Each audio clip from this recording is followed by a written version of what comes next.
And we are live. Hi, Lenerd. How are you feeling?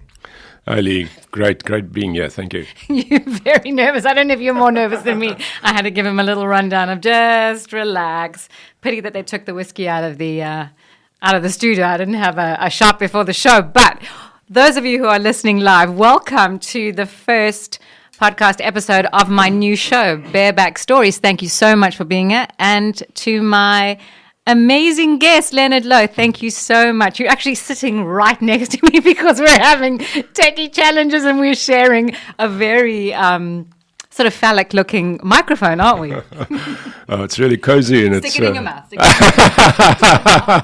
Beautiful. It's really cozy and right here next to you. It's great to being here, Leigh. Thank you for being here. We're going to get to the book in a second, but what I want to do to introduce you is tell everybody, well, actually ask. So I was thinking about how to introduce you. How do we introduce Lenerd Louw? What do you get when you take one part multimillionaire corporate CEO, all right, mix in 2 parts playboy with a lifestyle on Clifton Beach, sprinkle in copious amounts of cocaine, MDMA, ecstasy, weed, booze, chicks, sex, drugs. Was there rock and roll? I hope there was a lot of rock and roll. Sure. Sprinkle a hell of a lot of that. And then mix it up with this incessant, or top it off with this incessant, gut-wrenching, stirring, chatterboxy voice that won't shut the fuck up, that's in your head, it's in your gut, it's pervasive, and it doesn't let up for a very long time. And as much as you're trying to ignore it, it gets louder and louder and louder until you basically say, fuck it, right? And you jump. And then we discuss how you jumped. Is that a good analogy of what we're going to talk about today? Fuck. Yeah, I couldn't have summarized that better at all. It's a beautiful summary. Yeah, that's it. That's pretty crazy, huh? Well, you wrote an amazing, amazing book. Lenerd Louw has just launched his first book, which has been published by MF Books, Joburg, Melinda Ferguson, called Jump, a memoir. And man, did you jump. I have to say, and I'm not just saying this because you're my first guest, I couldn't put it down. I finished it very quickly. It's called an epic travel and soul adventure. Okay. So let me start off straight away with my first question. Okay. This is the first question. So many people are going to say, oh, shame. A rich motherfucker who had all this money to just give everything up for 5 years, travel the world, do what he likes, have orgies, have sex parties, meet chicks all over the place, have the ability to have an unending smorgasbord of spiritual journeys and more drugs and try everything, do everything, and then came home and wrote a book. Lucky him. You're sweating. Give me your hand. So I can basically say, I know that you came and you were looking to be finessed and you were looking to be romanced into this question answer, first question, and here I am. I just shoved you up against the wall and that's good. Give me the and mic. hit you with the first one. But in my defense, because the listeners can't see us, I am holding your hand. I'm going to hold your hand throughout this whole experience. So, what do you say to those people? Because that's probably the first initial attitude, judgmental attitude that most people are going to have towards you and towards this book that you've written and this experience that you've had. Yeah, no, it was a pretty crazy time, and the thing is that breaking away from all of that stuff, was really, really tough. It was really hard. So the rich motherfucker went through some really, really tough times. So put us in the picture. Let's go back. Let's put the context down for everybody who's listening. How did you start? So you were you were in the corporate world making loads of money. Just give us a background. I mean, you were happily married, you had children, you had a good relationship with your wife, as far as I know, a good relationship with your kids, making loads of money. Before we get to the Clifton pad and all that, no, just your life, your background, how it all came to be. Yeah, I very much was enjoying what I was doing, business-wise and work-wise. On the business side, really flying. And I had been divorced for like, good God, I don't know, 10 years or so, but great friends with my ex-wife and her husband, and great relationship with the kids. So on that front, really beautiful, a beautiful support structure from really my my ex-wife, so and the rest of the family. So it was all cool. I was going out with the girl for 4 years, living in Johannesburg before I came down to the Cape, and all was flowing. There was no emptiness in the space. It was like very much in the flow of my life. And when I moved down to Cape Town, like all hell broke loose. Like it was like a perfect storm. So I got head down to start a new business down here, and at the same time also split up with the girl I was having a 4-year relationship with. I didn't want to start another family. She wanted to, so there was no way out. So we broke up. And new city, new job, from a relationship space to being single, and then also just this shift that happened. This internal shift that happened inside me. So all those other things added, but the internal shift is the thing that really created the dissonance. When you talk about that shift, you talk about that voice, that incessant voice that just wouldn't shut up. So that only really started, correct me if I'm wrong, when you moved to Cape Town after you'd broken up with your girlfriend, and then the party lifestyle started, or did it start before the party lifestyle? No, very much all of those things, all those changes at the same point. And at the same time that happened, this voice, in all fairness, that voice probably started talking in Johannesburg already. I was already starting to feel, is this what I want to do going further with my life, in the business and the career front? And up until then, I loved what I was doing, So in hindsight, I can give you all, but I wasn't going to the hindsight now. I'm sure we'll talk about that later. In hindsight, it makes a lot of sense now what happened. But at that point in time, I had absolutely no fucking idea what was happening. So that shift, that voice just started. And then because of almost resisting that shift or that voice, the pain and the emptiness started. That was it. So did you literally was it a feeling?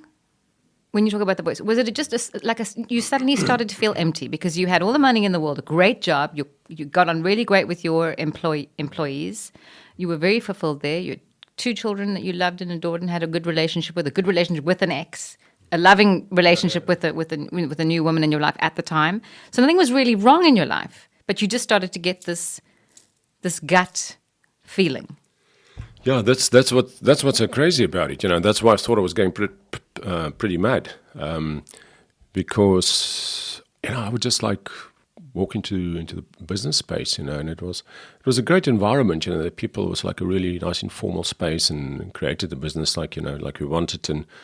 But I just felt I should be doing something else with my life, and up until now it was great fun, and it was just that I should be doing something else. It was just like a feeling, Leigh, I can almost describe it as a out of skin feeling.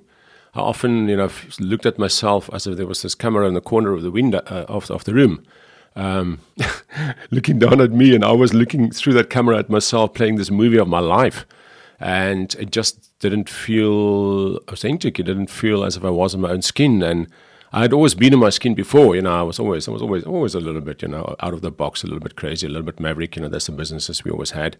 But I myself always felt in my own space and in my own skin. But this actually made me feel out of my skin. I was like really quite a big disconnect. And that disconnect then like, fuck, what the hell, what is this? And then I tried to drown that out. And, drugs, sex, a lot of women, all of that helped a bit. Were you in that space? I mean, because you'd been divorced for a while. So the party lifestyle that ensued in Cape Town and in this Clifton bachelor pad that you had, and that's how the book pretty much begins. It's not a very long part of the book. It's actually, how many pages? Not even, what? Yeah, about 30, 25 pages. 25 to 30 pages of this smorgasbord, this orgy of life trying to drown out this voice. But it's very, very it's so well written, and it's exciting and it's hysterical at the same time. Not to take the piss out of you, but I mean, I'm just thinking here, for the women listening. So you're picturing this one night where you've got like 3 naked chicks on the coffee table, and you've got another one, I don't know, you've got a butt in your hands or something like that. There's candles everywhere, and someone's hair gets alight, and there's mayhem, and we mustn't forget the jacuzzi. There's always a jacuzzi because Lenerd has a huge love for jacuzzis, so there's always a jacuzzi, and this party goes wrong. But I'm just thinking, it's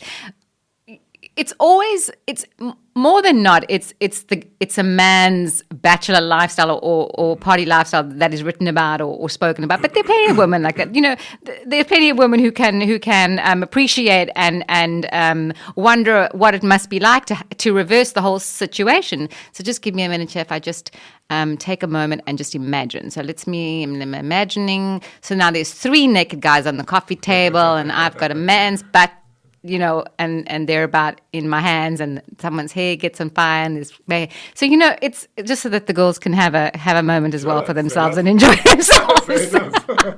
But so that party life actually only started in Cape Town. You weren't really involved in that. You weren't a sex addict or much of a drug taker or a partier when you were in Joburg and making all that money. No, not at all. I was in a like a 3-4 year, almost 4 years relationship, and we didn't take any drugs. We would have like a few glasses of wine or over the weekend, and I was totally faithful to the girl I was going out with, So, and I was focusing on my job, and we had fun. We had a lot of fun, and we were touring overseas, and I had a lot of fun, but definitely not in a party space. So that really happened when I was coming down here, and so it was, as I say, a perfect storm, all of this happening, and. That first 25 pages of that book is packed. I mean, it's only 25 pages, but it's packed. You're right. But what do you think? What caused you to suddenly just like want to go mad in this? Do you know consciously why you suddenly decided to just like dabble in that lifestyle? Well, I always loved sex. I mean, so sex was my go-to. I suppose. So the alcohol and the drugs was just facilitating it. To be honest with you, it was just really making it easier and giving you energy. But some people, so I was resisting this shift, this internal voice. There are different ways you can resist this voice, and a lot of us have this, and we resist it. Sometimes the sex and the drugs and the alcohol get the bad rap, but you can also work yourself to death. And it's the same thing by resisting the voice. You can be at work until late at night, and the whole weekend do emails and not even speak to your family, or go. I don't want to be hard on the mountain biking guys, but anything, mountain biking, yoga, running, jogging. Go for like 10 hours on a Saturday and 10 hours on a Sunday, and then in the week, so basically, I think there are many ways to drown out the voice. Drug of choice. As we speak about in the book, my drug of choice was just sex.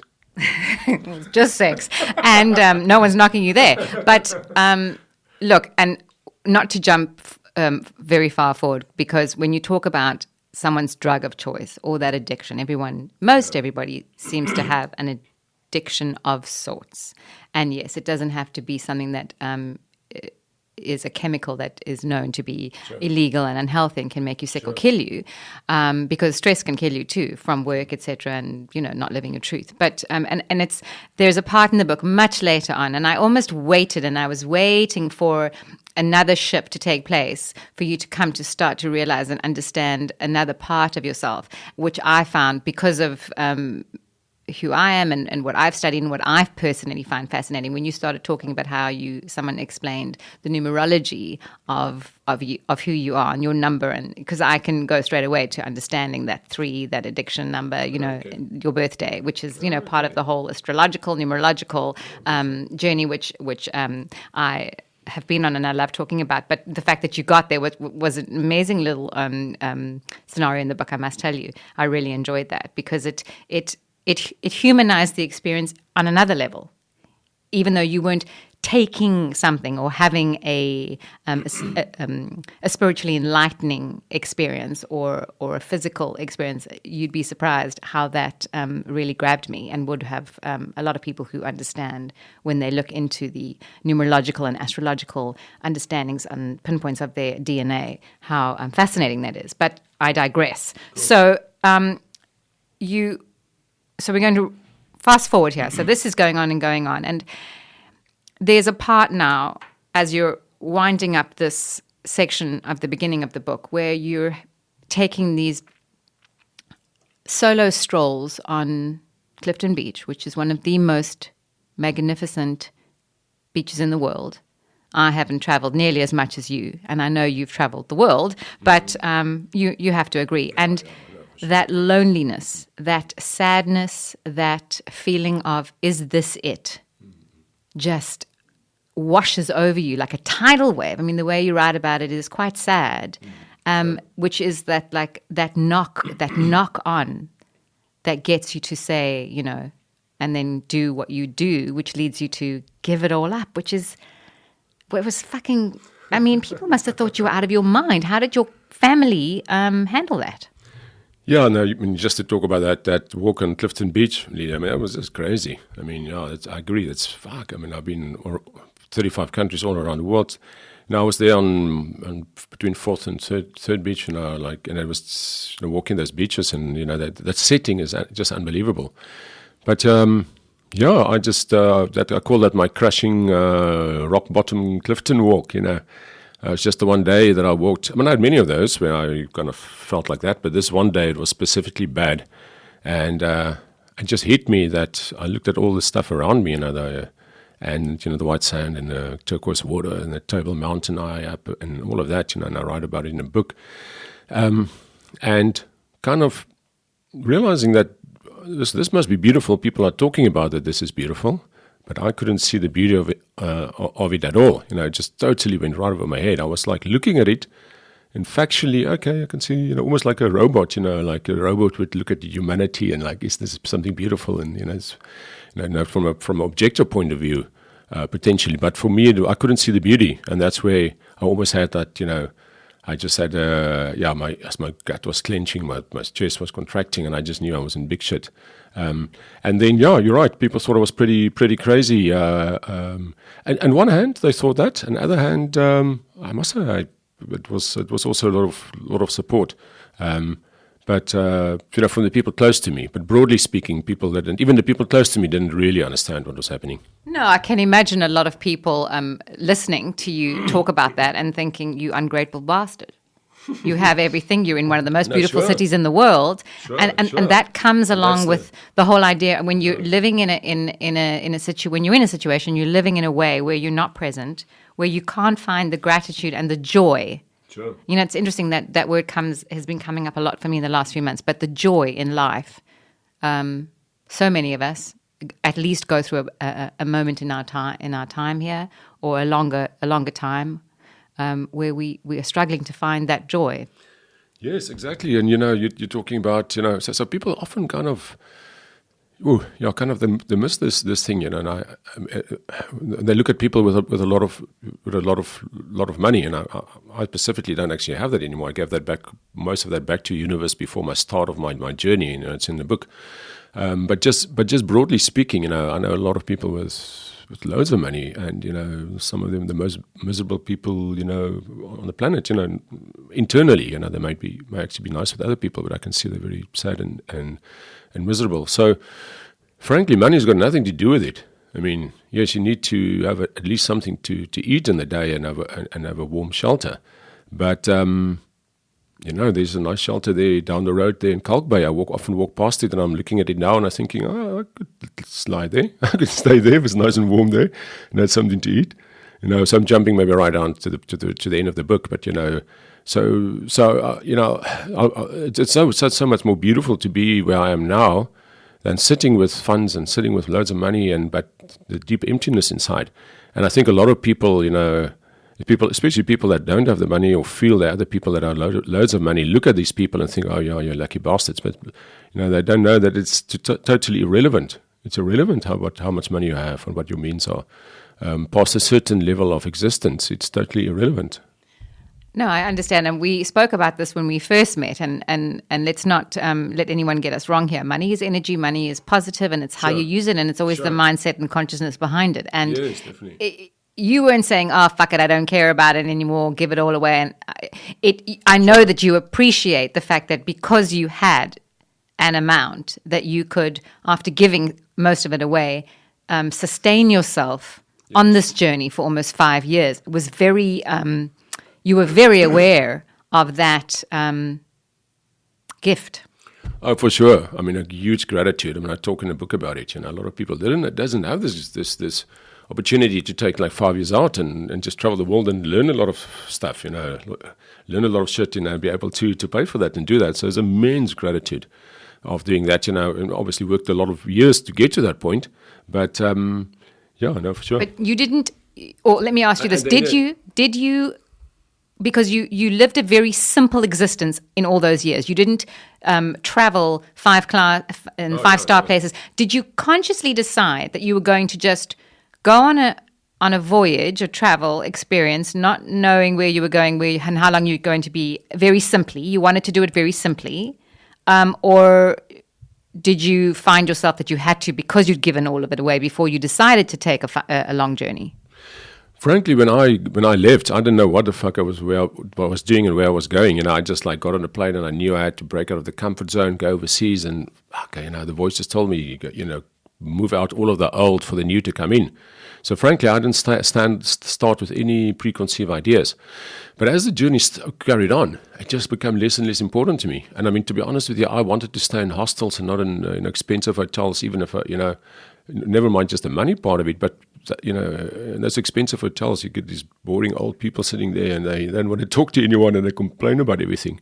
Whilst in the hostels, you come around, you come in contact with the real people in the country and the travelers and so on. So, and as a traveling, in the first month or two in South America, I was still taking taxis here and there, every now and then, here and there. But at a later point, I wasn't, I was really like when I got to India and Thailand, and later on also in South America. I mean, I stayed in huts with like mattresses on the floor. I mean, I was in Thailand. I could have stayed like 2 years later, after into the journey. I could have stayed only for a few dollars a night. Like $5-10 a night.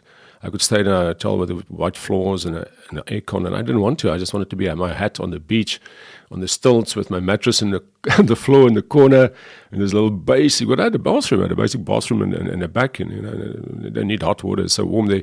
So it just felt so much more authentic to me. I just loved that. I just loved being so close to nature and so close to the people. So I'm sure a lot of people are wondering why. Why did you feel it necessary to give all your money away? So couldn't you have, you have kids, you wanted to leave a legacy to them, this is how people mostly think. I'm surmising here.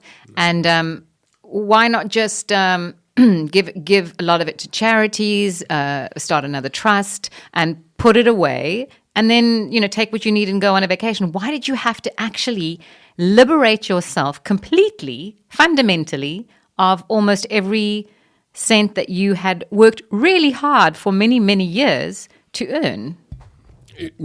Practically, I gave it away by selling a lot of properties at the bottom end of the market.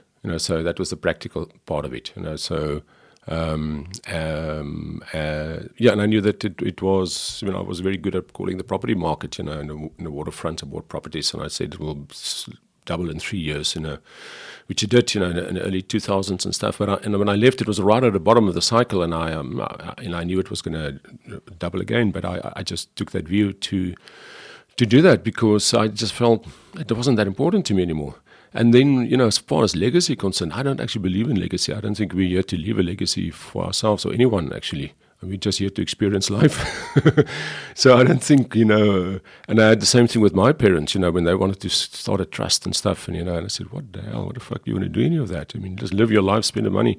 And which they did, so I also don't have any inheritance coming my way. And the same with my kids. I don't want my kids necessarily to inherit anything. I think they must live their life on their own. Do you have that attitude now? Because in hindsight, or did you have that attitude before when you were making all your money? And have you always had that ideal. Yeah, funny enough, Lee, right there when I left, I kind of maybe not articulated as I articulated it now, but I had that feeling, and I just had the feeling that it's not important to me. But I always had that feeling about the legacy thing. I never could get that when people say, let's leave a legacy. I never really could get that. Now I really don't get it at all. So that was just the space that I was in at that point. It was kind of just easy to do that. It was kind of not important. Okay, so now we're going to jump right in. Yeah. You're at the airport. Yeah. You've got a one-way ticket? Did you buy a return ticket? And where are we going? So where did you go? One-way ticket. I mean, one-way ticket to Lima in Peru. Why? Okay, so this is pretty crazy. Let's give the short or the long story. Whatever you want. Okay, I was on my way to New York, actually. I was going to, now in hindsight, I can talk about, all the arising and conscious, all of that. I'm sure we'll get to that later. But let me take me back to where I was then. I was just pretty confused, I was like, the voice told me, clear out all the old to allow for new to come in, which I did, and my first reaction was, I'm just pretty bored with this business we're in, direct insurance 20 years ago was like new and was novel and so on, but by then everyone was starting to do it, so I was thinking maybe I was kind of getting not kind of old hat, so I was thinking, maybe I'm just bored with this stuff. I should look at new businesses and new ideas and stuff. So my idea was go to New York and study new innovation there, look at, businesses, maybe go study something at university there, social media space, marketing space. Amazing how we think, amazing, our when we only work from our mind rather than from our emotions and our feelings, then we can only look at what is in our history and what is in our mind behind us. So my mind tried to solve it, and so therefore it just looked back, and all it could look at is business back, and then it projected that forward. Okay, it must be new business, and then it turned out to be something totally different. But yeah, so that was the start of it, is I wanted to go to New York, and then I saw the temperature charts. It was like sub-zero temperature, which is a bit flippin' cold if you're from Africa, so I thought, that's not going to work. So I thought I'll go to Southeast Asia or South America, because the Southern Hemisphere, well, summer, and around about by May, I'll be in New York. And then it was very much, okay, flip a coin between the two. And then I went, okay, well, I was fascinated with the Incas, so let me go rather South America than Southeast Asia. And then I went, okay, I would love to see Machu Picchu. And then I went, okay, so where the fuck is Machu Picchu? Then I went on Google and I checked, okay, it's in Peru. And I went, okay, how do you get to Peru? You fly to Lima. As simple as that. So I bought a one-way ticket to Lima, and I landed there 2 a.m. on the one Tuesday morning. And now you're in Lima and you got to get to Peru. So, and you don't know a soul, right? Yes, I mean, and the beauty of it is, I arrived at 2 a.m. in the morning, and it's amazing. I just knew on this journey I shouldn't plan anything, So I had no hotel booked. I just arrived at 2 a.m. in the morning, got the closest taxi, and when I walked out and just said, take me to the Miraflores area, because I know that was close to where the Spanish school was. And then we just found a hotel there, a nice budget hotel that I stayed for the first week. So absolutely, funny enough, that the voice just told me right from the start, don't plan anything, just surrender to life. And I was reading a few books about surrendering to life in the spirituality space. I didn't really get it, but I kind of got that, maybe not planning stuff is a big part of this thing. So that's in essence it. It's I arrived there without any plans. But the one thing you did do was, I know you took books in your knapsack, in your backpack, but you stayed on social media. You stayed connected to friends on Facebook, and you started blogging, right? That's right. Yeah. When I wasn't even on Facebook. Well, I think I was on it, but I wasn't. I think for a few months, and I was never using Facebook at all. I mean, I wasn't interesting enough that 5 years in Cape Town, I had more interesting things to do than being in social media. I was high on. Oh, we know. Sex. We read about what you were doing in Cape Town. Oh, those 5 years was really, I couldn't imagine sitting on social media when you're on the deck and. It's amazing your body never gave out. Beautiful women around and lots of recreational drugs, and it's amazing. I don't know. My body I was in the best physical shape of my whole life. I mean, I was. Is that because of all the fucking? Yeah, I think it's all the fucking. I mean, it's simple. I think it's the best exercise ever. I mean, it's great for your core muscles. It's great for your six pack. It's great for your heart lung capacity. It's really really good for you. Well, we're going to get to it. We're going to get to Okay. that chapter. You know, we're coming to that chapter. Okay. Just a little bit. We'll get to that chapter. But carry on. Okay, I've totally forgotten where we'll be. We're in South America. Okay. Oh yes, you were saying the best condition of life. Yeah. Oh yes. So, and I was I was also training a lot, and doing a lot of other stuff. Okay, so you were saying in South America. Yeah, South America was. I would just spend the first week there, going to the Spanish school and studied Spanish. And then I was talking to you about staying connected on Facebook about, then you started to blog because That's that's right. actually the essence of how you translated all of that and came to write a book. Great, thanks for reminding me. Yes, Leigh, This that's is what the drugs have done to your memory. that's what putting me back in the drug sex kind of memory has totally thrown me out of that.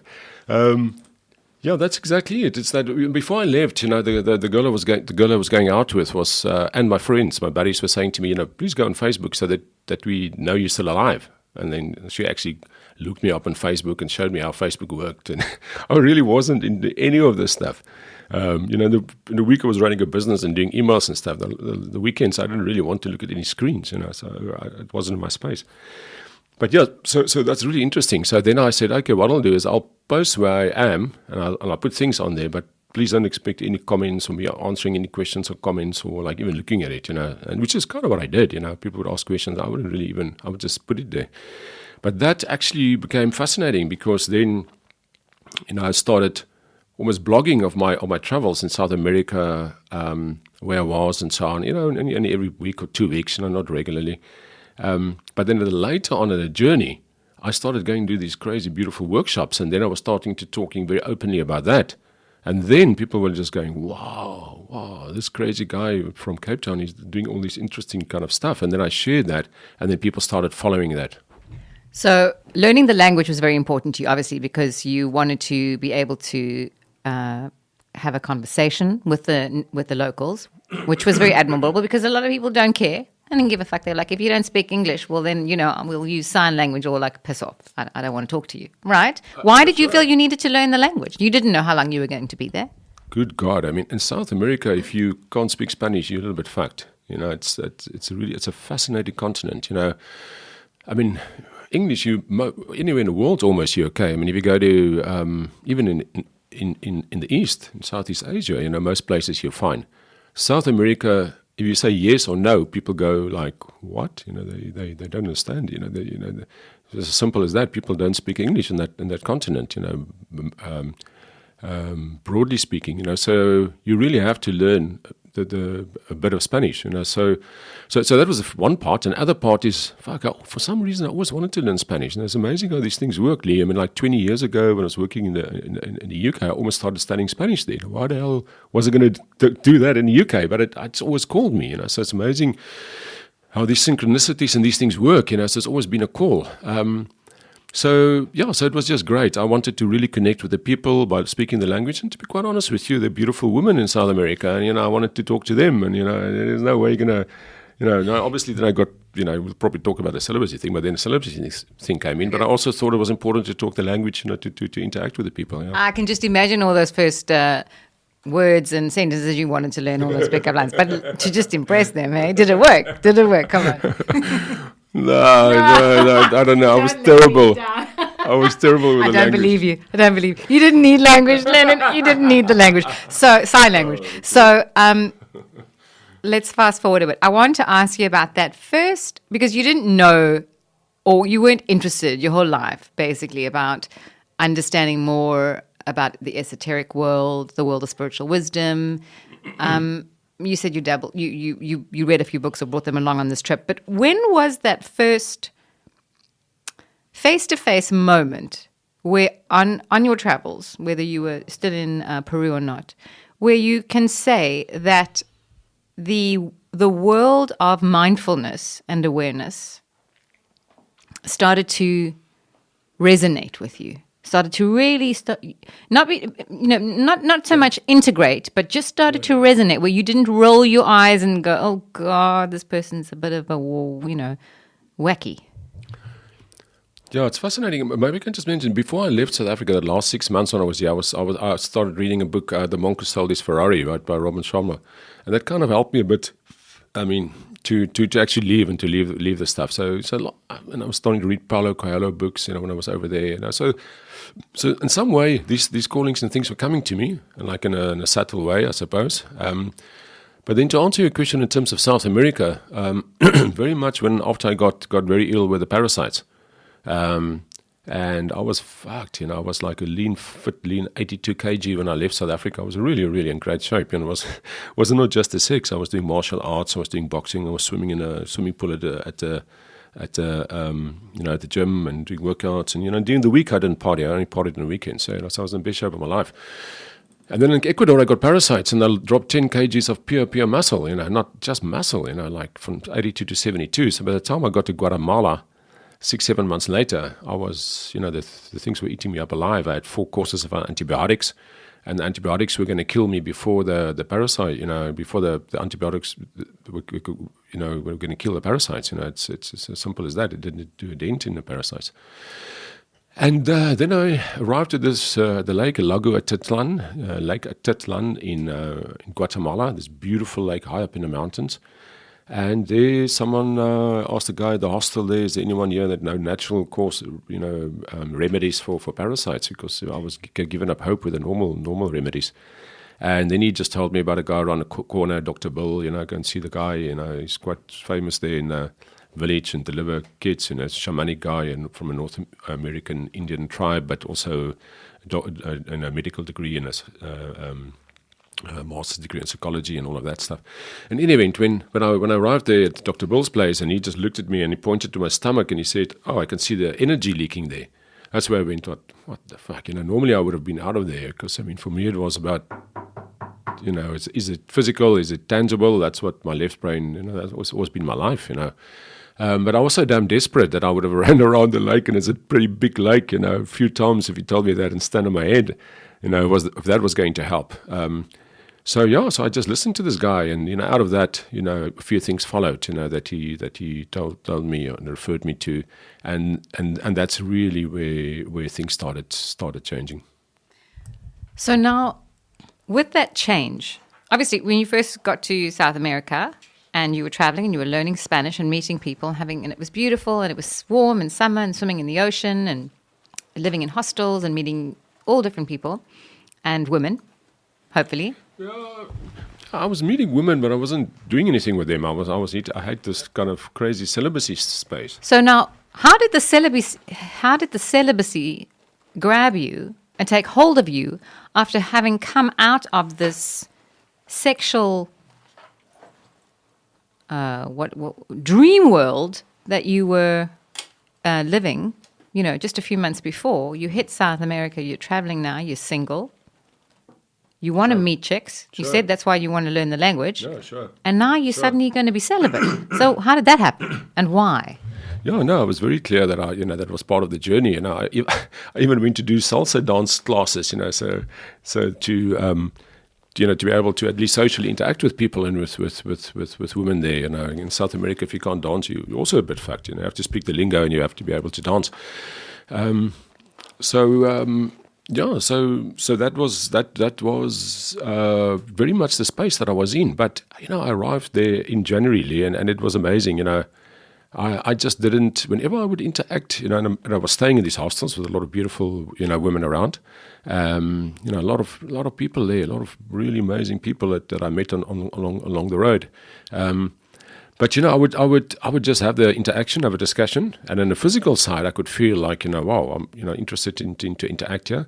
And the moment it looked as if it was going to anything physical, I would just emotionally withdraw, and my soul would draw, my emotion would draw, and I would actually, and the chicks would feel it, and they would go like, okay, that's weird, and I couldn't explain it, so it wasn't a mind thing, it's easy to say, oh, I made up my mind, I'm going to be celibate. It wasn't, my mind never decided any of this. It is just this strong inner voice that became so loud, when I talk about the voice there in the book in page 2030, about surrendering to the voice, to leave everything and to go on this journey. So the same voice was saying to me, hey man, take it easy, back off a bit, and take a break. So I was just listening to that voice, and so that's how that happened. That's how it just happened that and eventually I kind of stopped interacting with women because they thought I was playing games. I'm like talking to them and then I'm just withdrawing. But it was an amazing thing. In hindsight, I know it makes a lot of sense. But then it was also very confusing. Now, of course, I was just going to say that it must have been a very confusing time because it's not like you had impotence, and the desire had always been there. And the desire was there on a level, but on a deeper level, sure. It was on a soul level. Do you think that this voice, your time had come where you actually the healing that had to take place on the emotional, physical, spiritual levels in your body was such that you needed to actually preserve yourself physically, parasites aside? Oh, sure. Were you even aware of the fact that was your healing that was actually starting to take place? Or were you so confused about feeling that you needed to stay celibate even though you wanted to be with the women? Were you scared? I wouldn't say I was. Maybe in a way I was scared. I was definitely confused. To be honest with you, I didn't understand it as healing then. I mean, in hindsight, it's very clear that's exactly what it was. But then I didn't understand it. Maybe there was some softer voice saying, this is important. I mean, that's why I followed it. I mean, it was easy to override that. And in my journey, in that 2-year period of celibacy, there were phases that I did override it. And Meta, overrode it. And it's in the book. And, after a week of that or two, I just went, fuck, this is, okay, I'm overriding this, but this is not what I want. So for 99% of the time, I was listening to the voice, for the whole period. And it was hell of a confusing then. Now, in hindsight, it's crystal clear. I had to integrate my own inner feminine. I had to stay away from the outer feminine. I had to go this deep inner journey. So...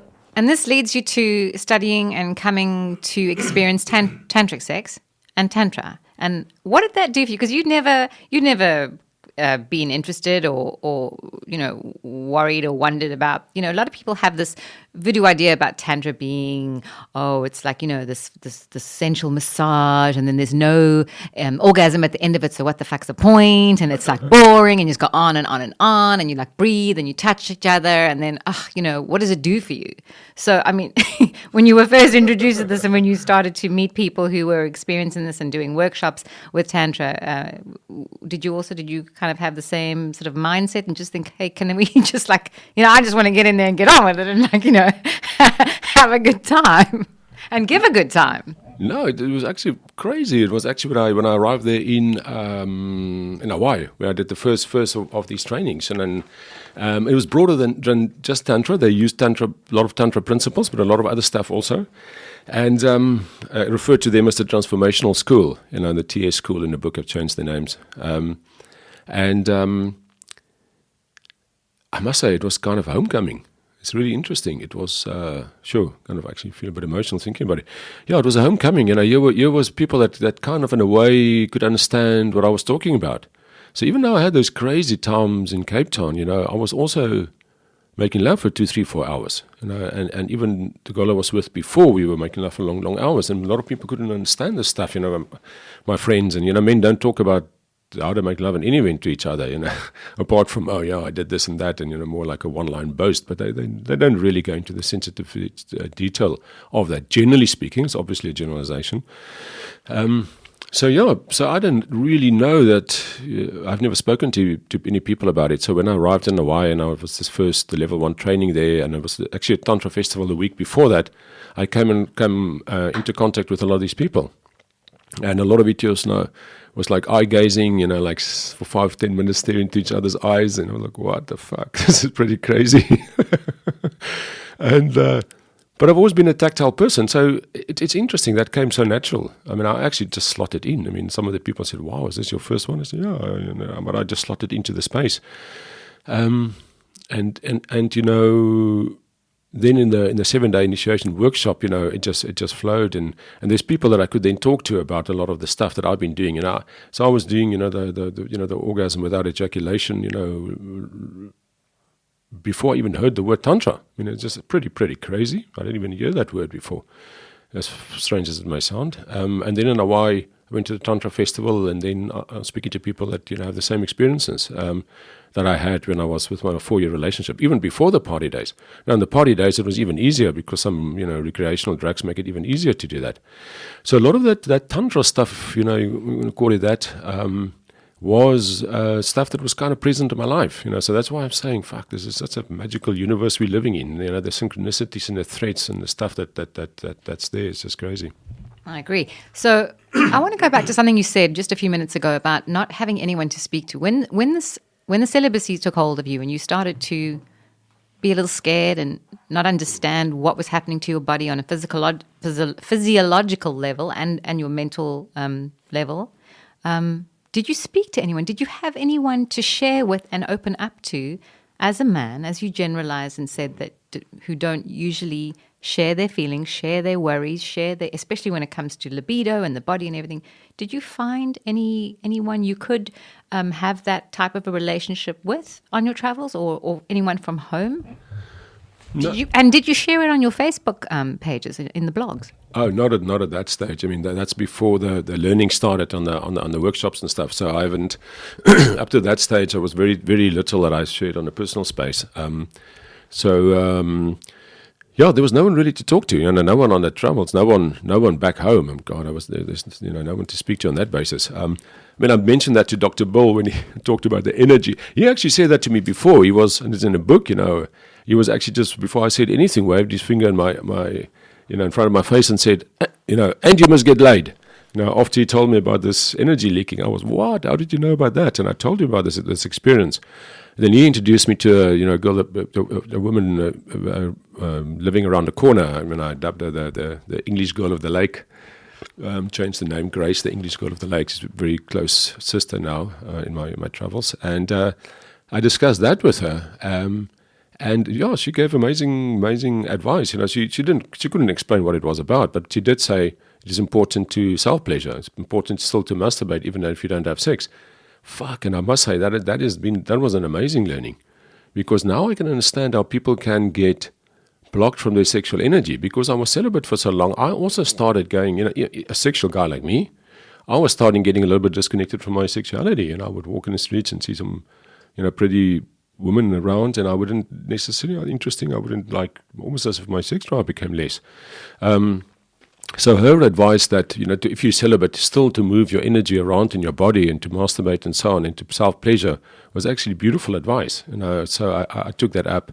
But I still had that bit of that disconnection happening, So yeah, in a way, it's a beautiful learning, And I can see people around me, and I can see the blocked energy, and it's easy to happen, The moment you disconnect from sexual energy for a long enough time, it almost goes away, and then afterwards you don't know what you're missing anymore, and it's such a critical, important part of our life, our creativity. I couldn't agree more, and I've had many of these conversations with friends of mine, male and female, who've gone through breakups, etc. And when we go through divorce, and when you started on this learning path, and you start to learn about the chakras and the seat of the foundation of our bodies, that root chakra, that base chakra, and then the sacral and the solar plexus, and that kundalini energy that we have to keep flowing, and through masturbation and self-pleasure and moving, even if it's just exercise and movement, the creativity flows, because those are the chakras, and those are the parts of our physicality and our bodies and our emotional states, because it's all connected, and our mental states that allow for us to heal, and allow for us to create, and allow for us to find a way to begin again and find the next path, the next journey where we're meant to go. And when you cut that off, when you deaden it, then it's you almost cut yourself off at that place of where you left off, in pain, in sadness, in fear, in ego, and not understanding that, you got to keep walking through that tunnel to get to, the next light that shows you where, I'm not trying to sound so over philosophical here, but, you got to get through that darkness. You know what they say? The only way out is through. So Fuck, it's beautiful talking to you. I love talking to you. That's beautifully put. You're very kind, thank you. But I want to share with the listeners, I want you to share with the listeners, because you started to write poetry and you write beautifully. And there is a poem, because you had a wonderful experience in Prague, is a very important part of this book. And for those of you who are just tuning in or listening, please go out and get this book, Lenerd Louw's first book he's just written, called Jump, a memoir. It is incredible. It'll make you laugh. It'll actually bring you to tears, and it will make you think. It really will. And you wrote a beautiful poem, and I'd love you to read it for us. Here, let me get the page. Can you see? Yeah, cool. Sorry, just that previous point. Fuck, exactly. Sorry, I'm going to talk about that for another hour or two. Just that what you mentioned there. I mean, that's crazy, and I know, because I've been so close with this stuff over the last few years, I can see that. It's amazing. I can actually see it in people's energy. After like 1 minute talking to them, I can feel it. Women, not just women, men also. And I can feel whether I probably pick it up in women more than in men. But you can see the blocked energy, and you can see, that doesn't matter how much yoga and stuff. And I'm not knocking yoga here, but how much other stuff you're doing. If you don't get your life force energy moving, you are not maybe living your full potential. Okay, shall I move on to the poem? Does this poem have a name? Did you title it? No, you just wrote it. No, not okay. No, not really. It was just when I was in Prague. I was in one sunny day in Prague, sitting next to the street. I wrote down my thoughts and published them on my journey update on Facebook later that day. Shall I read that?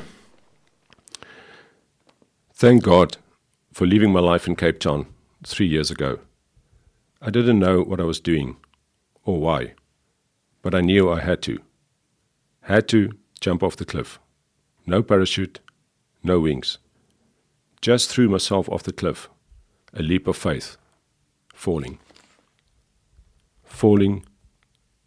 Trusting.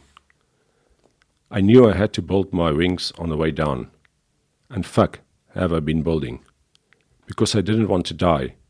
I didn't want to splatter myself on the rocks far below. But I had time. Because this was a fucking high cliff. The highest, scariest one I could find. And I've been building, growing wings, slowly at first. I was still plunging head first, faster and faster. Then the wings grew stronger. They slowly started to break my fall. Stronger, bigger they grew. Until I realized I wasn't falling anymore. I was flying. Well, more like gliding. But now I can feel the power in my wings. I'm slowly starting to flap them. My God, they are powerful. They're starting to lift me. Am I starting to soar? I know they are going to get even more powerful, beyond my wildest dreams. They are lifting me higher. Yes, I am flying. Yes, I'm starting to soar. Now, what brought you to write these words and write this poem about growing your wings and starting to fly? Because it's more than halfway into the book. It's closer to 3/4 the way through.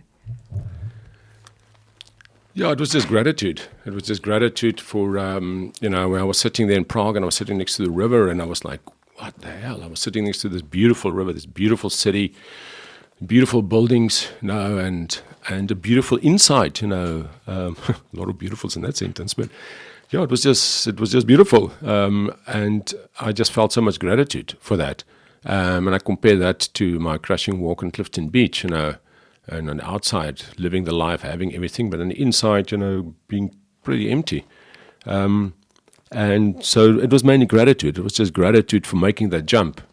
Because we can talk about jumping or we can jump, and I kind of made the jump, and I was just very grateful for that. So now I'm going to backtrack a little bit, because you didn't see your children at one point for, correct me if I'm wrong, around 11 months? That's right. And that wasn't planned. You wanted to, because you had the money to at least bring them in on some of the travels, and you were going to connect. No, sure. So, because I know, later on, and you had this beautiful experience with your son here back in South Africa as his almost like a coming of age after he left school and everything, taking him on and you had, you've had these amazing times in the Karoo, which we'll get to. But that must have been really hard. But what you did was you almost committed to becoming, from everything you were learning and everything you were integrating and everything you were trying and all these, even you didn't do ayahuasca though. You I did. You did, but that mushroom journey is something that was far more. The ayahuasca was very much more. I did it more to clear the parasites out in South America, and then I did a San Pedro journey in Czech Republic, and then the mushrooms in Ireland. Yes, what I meant was that had a more profound effect on you because you were in that space already. When you did ayahuasca, it was just like, let me just fucking try anything to get rid of these bloody parasites so I can stop losing weight. But you started facilitating. You joined the group, and you started facilitating these journeys for other people. I mean, when I read, the one journey when you're all in the group and you go and you have this experience where there's a whole lot of you and you pick your partners through a clever way that you so no one can just judge. You have to match your plant or your flower or your chosen rock, and you're going to now have an experience with a complete random stranger of the opposite sex, and you're going to have this tantric experience.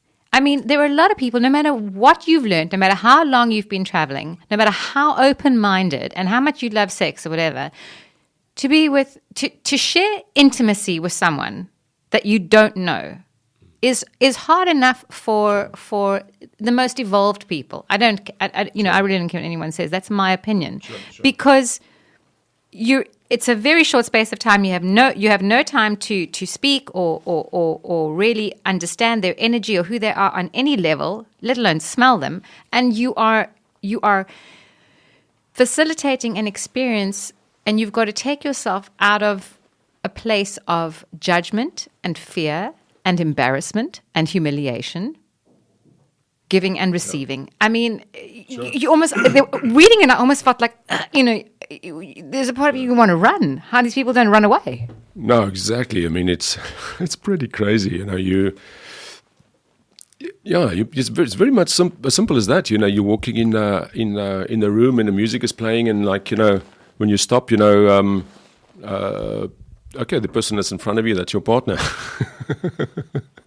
or even worse than that is like, okay, find a partner.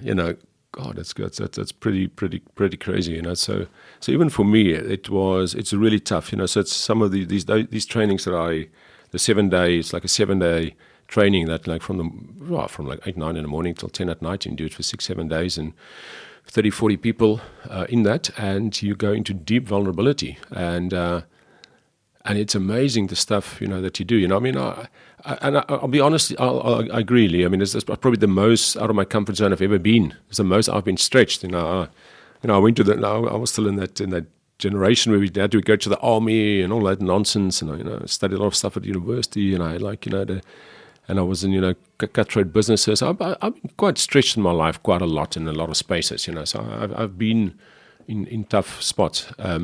But that's probably the toughest one I've ever been in, and it's because of the vulnerability. We think it's tough to face something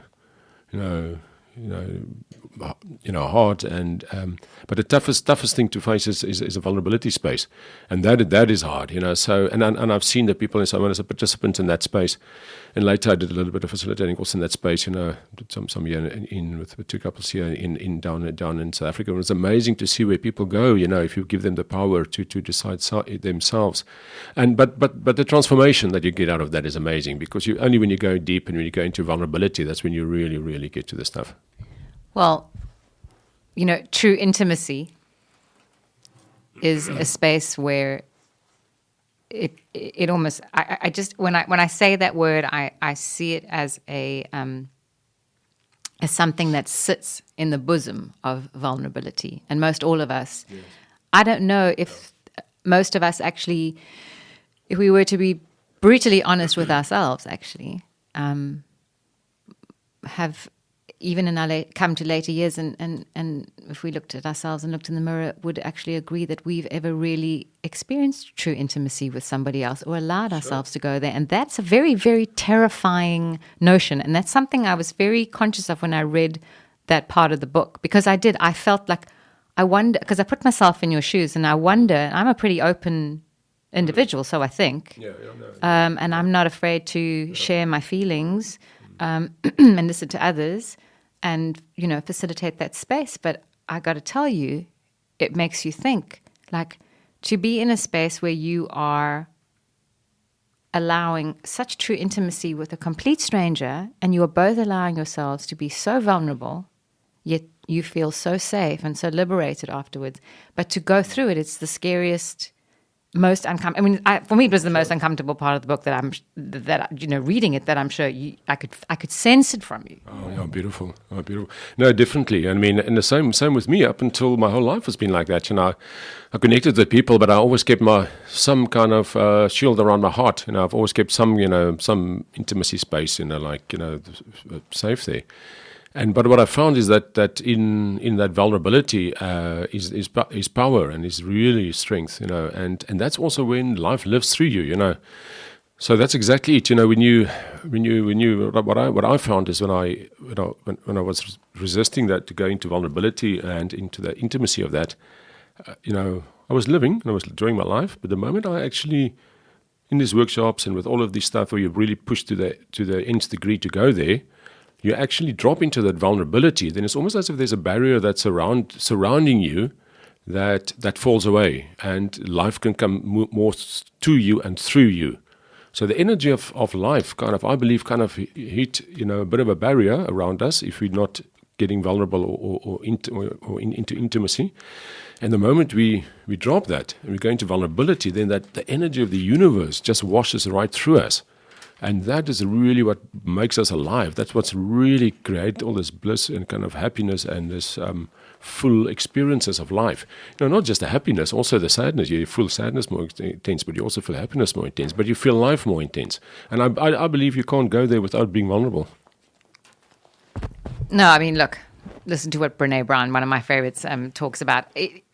It's scary for men and women. I don't care. It's not just a male flaw or something lacking. We're all, the true intimacy. And do you think that when you look back in hindsight, having experienced what you did with the complete antithesis and the total opposite end of the spectrum, with all the sex and the drugs and the partying and the unconscious, and I'm not knocking it, behavior, because there's a time and space for all of it, and experimentation, etc.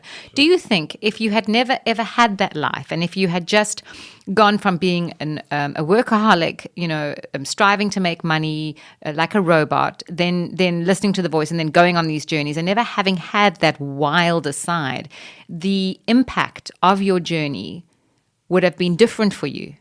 Is it a tough question? No, it's a fucking beautiful question. God. No, wow. Sometimes we're talking about these things. It's amazing. Sometimes talking about these things, our learning drops to another deeper level. I mean, you just drop me into another deeper level there.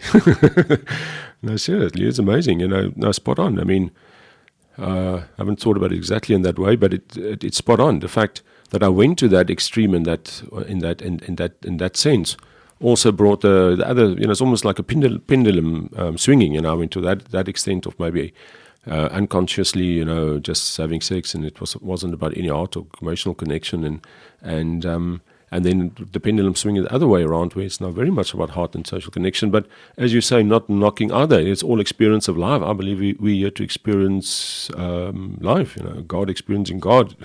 We experience journey of separation. And a journey back into oneness. And so I think by going for me in that space, and it's fascinating. I don't think it's a coincidence that my DOC, my drug of choice was sex. I mean, I think there's no coincidence there. I think it's a full-on synchronicity that then later on, a lot of my journey was in a spiritual, sexuality, shamanistic space. So I think experiencing that at that point before I left was actually profound, and it allowed a deeper dropping into at a later stage. Beautifully said. And I want you to, we're going to have, before we close, you read a beautiful section, one of my favorite parts of the book. But before we do, if you wouldn't mind, there's just one sentence I would like to read your words, because sure. It's so beautiful, the sentence that you wrote. I believe that an unpleasant emotion or experience is vital because it carries with it a message. Escaping is a missed opportunity to learn more about yourself. That's that has to be one of my favorite sentences in the book as well. That's why I made a note about that. Oh, beautiful. So, because when you were in the beginning and having that lifestyle, you're not consciously trying to escape. You were just living. You were having fun. You were getting lost. Sure. You were doing something you hadn't done when you were younger. Yes. You know, you got married. You had kids. You were driving to make money and security and support and do the right thing. You were a good man. You weren't having affairs, etc., etc., etc. So now you're just having fun, and you were for all intents and purposes you were single. So you weren't really you weren't harming anyone, yourself. And that's key. Sure. No, sure. So no judgment there. And then on this experience that you have all these years, when you had there's a moment in the book where you have your son come, and pretty later on he finishes school, because you didn't see your kids for almost 11 months at one point, and I know that was really hard for you because they're very close to you and it was really important. Did you share a lot of the journey with them as you were going along? Are you that open? Do you believe? Then, not now. Keeping that dialogue and that truthful openness between them, because they were younger. Sure. Did you find it easier? Was it important for you that you shared everything with them, or did you try and protect them in some ways? On the journey when I was overseas, no? Yeah. Oh, yeah, no, definitely. I shared in quite a lot of detail with them. And the fascinating thing is they started talking to me about things that, just because I think they could feel the energy.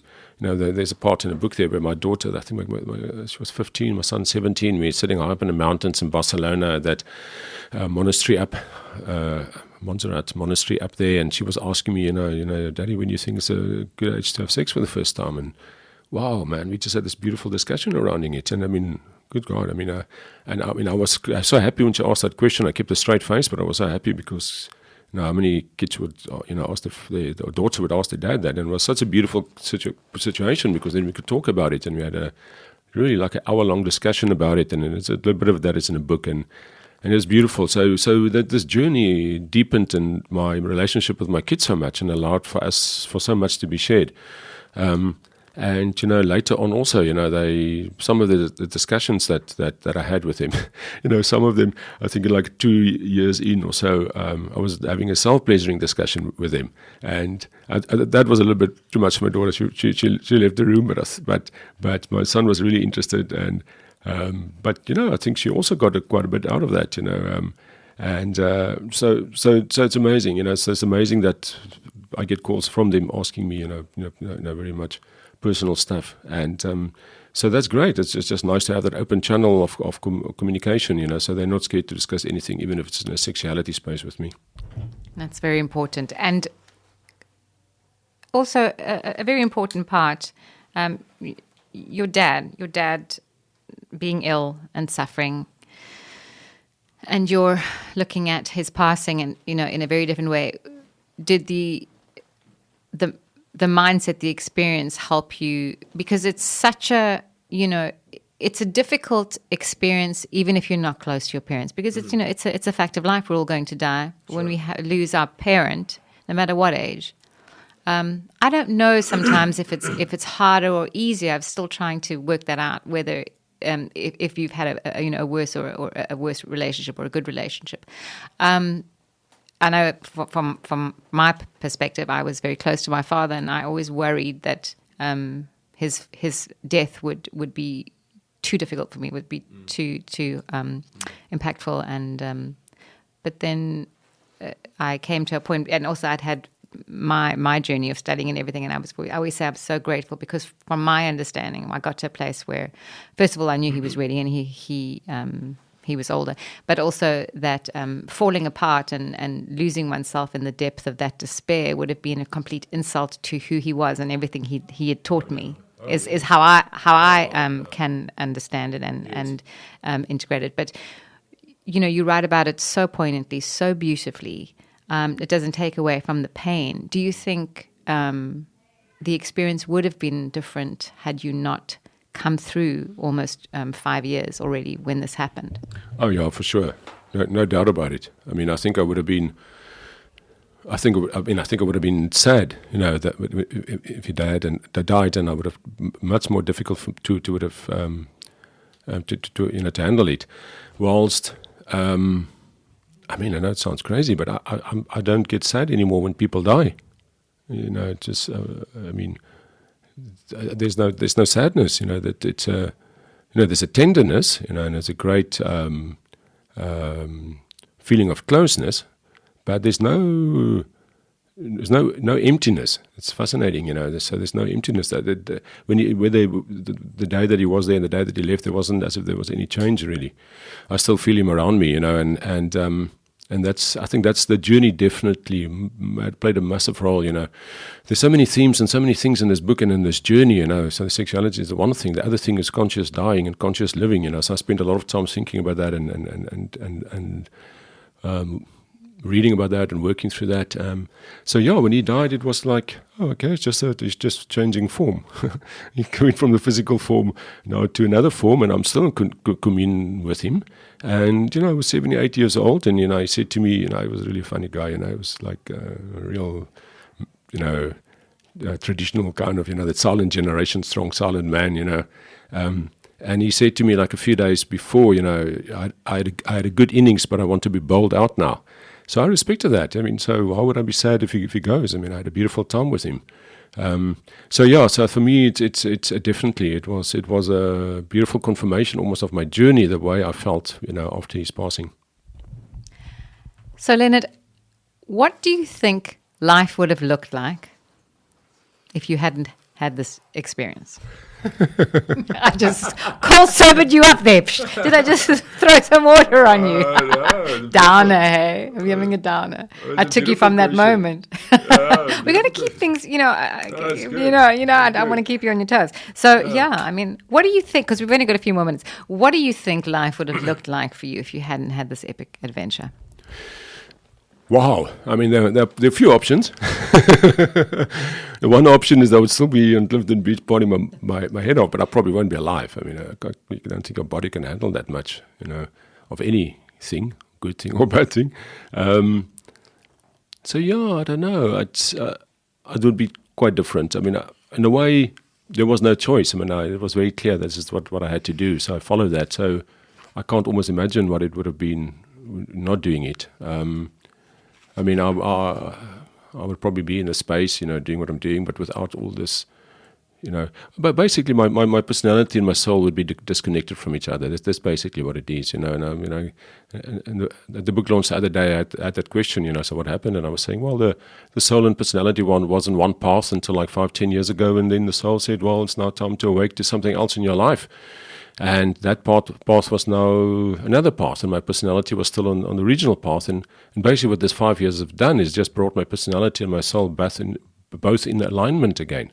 So it's as simple as that. If I hadn't done this journey, I would be on two different paths. My personality on one path and my soul on another path, with a massive disconnect and a massive emptiness and massive other disastrous effects to your life and to your relationships, your family, your children, a lot of people close to you, because you can't really be close or authentic with anyone else if you're not close and authentic with yourself. So I think that's in essence, the beauty of the journey. It just brought the two in alignment. I couldn't agree more. If you can't have a relationship with yourself, you cannot have a relationship with someone else.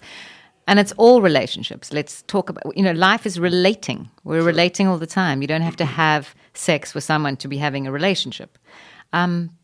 So I'm not going to ask you where to from here.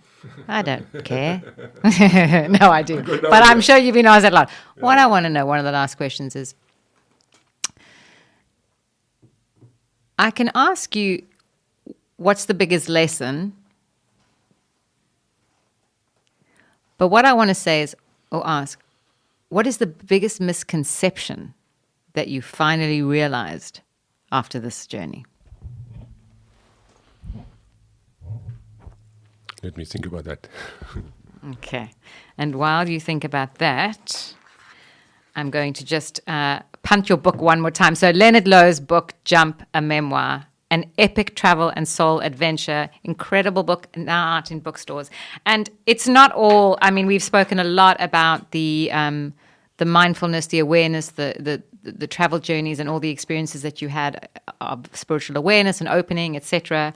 But there's loads of funny, enlightening, hysterical parts actually earlier on. I mean, there's a chapter about how you broke your cock. Yes, everybody, I said it. He broke his cock, and it's a true story. And if you want to know what happened, yes, you can break your cock. Chapter 3. Chapter 3 in the book. And as I say that, men are like curdling inside at the idea of breaking their penises. But yes, it can happen. It's fucking scary, and I'm sure it was bloody Ana.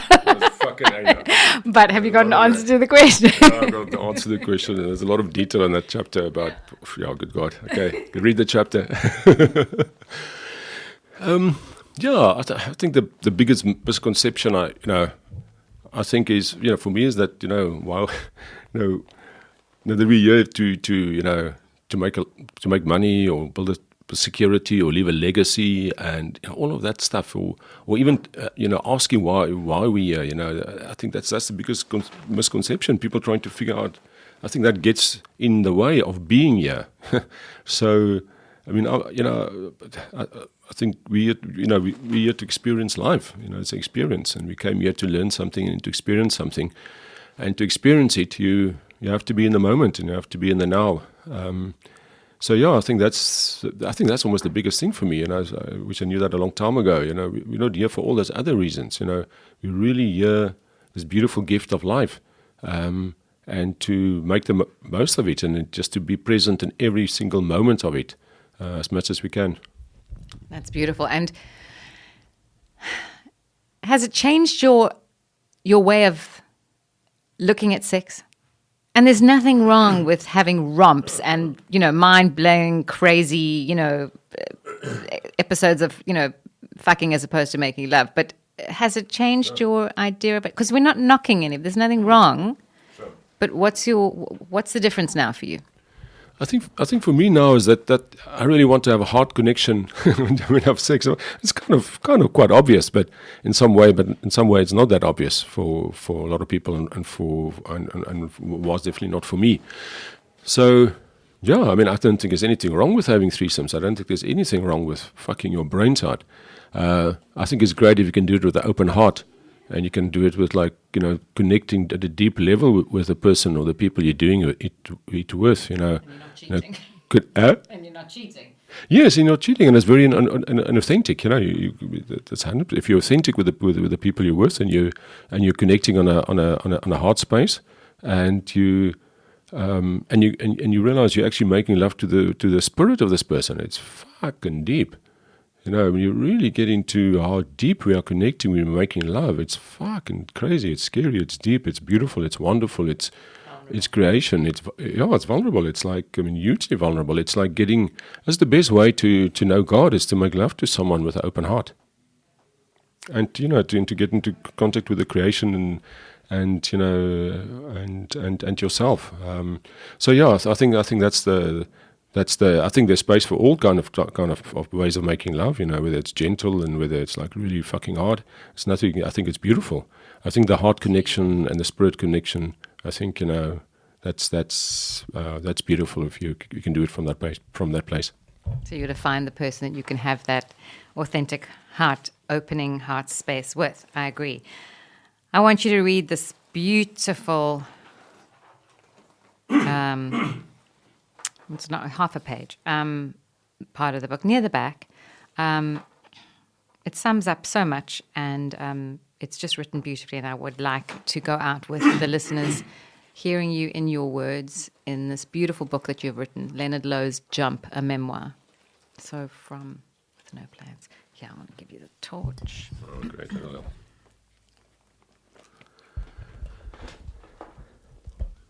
With no plans, no goals, no destination, no map, I had set off on my journey, only a backpack and an open heart. I was aware that my goalless approach went against everything in popular belief. So many motivational speakers, coaches, teachers, and gurus expound on the virtues of setting your goals and believing in yourself, to go, go, go, get what you want. But I was more interested in surrender rather than control.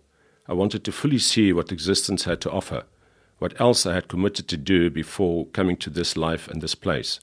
that required less goal setting and more deep listening. Listening is difficult. It's far easier to set goals and to talk. But once all the fearful internal chatter had died down, I was finally able to listen. I found the place of surrender. And then the magic happened. I began to live in the flow, following the energy, seeing where it led me. I began discovering the world anew, seeing it through unfiltered eyes. With every step I took, I began to discover me, because every step required a direction. That direction was born out of living the moment and listening carefully. Listening to the voice, listening to my heart, listening to my soul, listening to existence. The whispers were there. They had always been. As I stood and looked out over the wild, barren landscape, over the sand dunes and rocks, at the sun setting in the distance over the Atlantic, the following familiar words came back to me. Up to here, you had free will, some control of your life.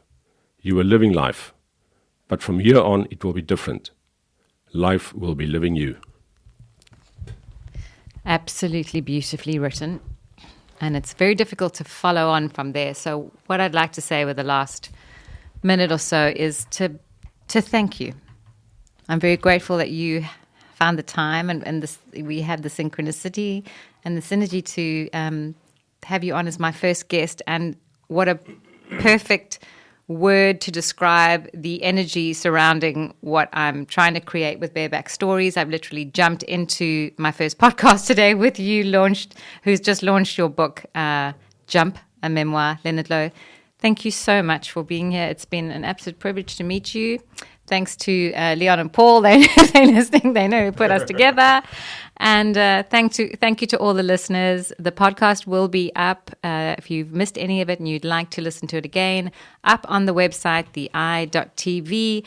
Bareback Stories will be every alternate Tuesday. Tuesday. It's Tuesday today, right? Tuesday. It is Tuesday at 3:30 to 5. Here on the i.tv, and alternating with my other show with Bertie, we have our show called Exposed, which is every alternate Tuesday, same time, 3:30 to 5. So come on over and join in the conversation on Facebook and Instagram. If you have any other questions, if you'd like to get hold of Lenerd, you can contact me, you can contact Lenerd, and you are going to be launching it in Johannesburg, right? Ooh.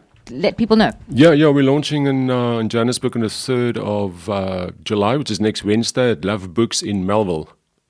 At I think it's 6:30. Yeah, 6:30 next Wednesday. So if you're in Johannesburg, please come around. It would be great meeting you. Thanks, Lenerd. And yeah, everyone in Joburg, please go out and support his book. Everyone, go and buy this book. And is it probably be on Kindle? But it's nothing like reading a book and turning pages. Thank you all for listening. And I will be here next week with Bertie for Exposed and back in 2 weeks with Bareback Stories. Thanks so much. Ciao for now.